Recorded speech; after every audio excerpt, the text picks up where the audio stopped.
Bonjour. Les parutions de ce lundi ont gravité autour d'un seul sujet, à savoir les Rwandais cloués au pilori par la communauté internationale. Démarrons notre ronde des journaux avec la référence plus qu'une note à sa une: mutinerie, rébellion à l'est de la RDC, l'implication des officiels rwandais avérée. La consoeur fait savoir qu'avec la reddition des 11 éléments recrutés au Rwanda pour se battre à côté des hommes de Bosco Ntaganda et bien d'autres capturés sur les champs de bataille, les officiels rwandais sont pris la main dans les sacs. Et les tabloïds concluent que les grandes puissances défenseurs de la justice internationale, celles qui condamnent les pillages des ressources minières de la RDC, devraient tirer les leçons de la complicité. Le même son des cloches est relayé par les quotidiens L'Avenir qui titre à sa couverture « Le preuve qui enfonce les Rwandais ». Les tabloïds révèlent qu'à ces jours, la RD Congo a des preuves suffisantes sur l'implication directe du Rwanda à la bande à Bosco Ntaganda. Les journaux se posent la question de savoir comment expliquer qu'en dépit de plus de 25 tonnes d'armes abandonnées dans la ferme de Bosco Ntaganda à Massissi, celui-ci et sa bande continuent à tirer sur les vaillantes FARDC. Au journal Africa News de s'interroger sur la manière dont Kagame organise sa nouvelle agression contre nous. Selon les tabloïds, la RD Congo est victime d'une nouvelle agression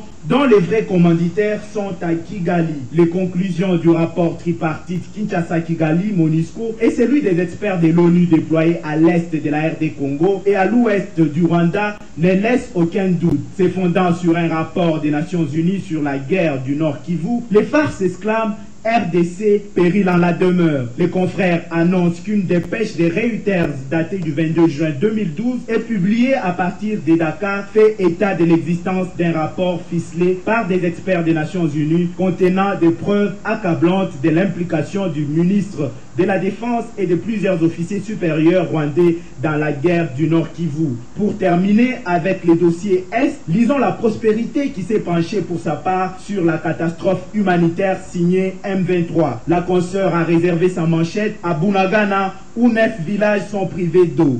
Les tabloïds font remarquer que l'affaire a duré voici déjà une dizaine de jours. C'est depuis le 11 juin, a-t-on appris ce week-end, écrit le journal des sources dignes des fois, Bunagana et ses environs sont privés d'eau potable. Et le journal de rajouter que l'œuvre de cette coupure des fournitures d'eau serait attribuée jusqu'à preuve du contraire aux mutins du M23 œuvrant sous les ordres de Bosco Ntaganda. Autre actualité, c'est le déroulement des examens d'État. La relance rebondit sur cette information et développe en page intérieure que c'est connu, les finalistes de la 6e année des humanités sur toute l'étendue de la République affrontent pendant 3 jours consécutifs les épreuves spéciales de l'examen d'État.